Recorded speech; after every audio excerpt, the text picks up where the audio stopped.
Liku-liku.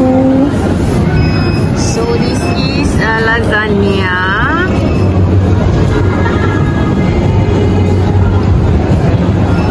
Kenapa tak buat flash? Saja.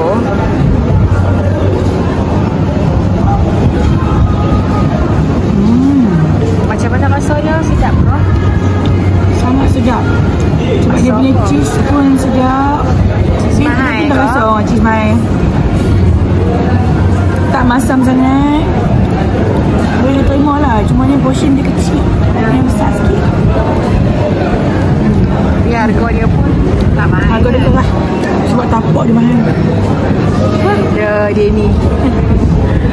Jom, sedap ke? Ayam. Ayam barbecue.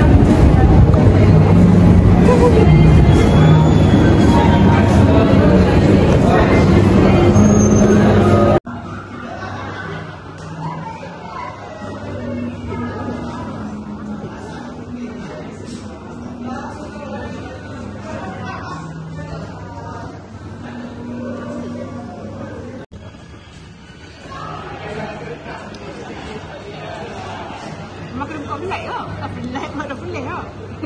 Pelak. Gelak kalau tak. Suka gelak estetik sikit.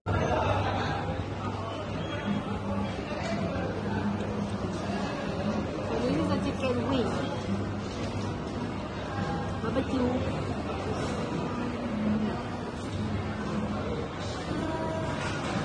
See?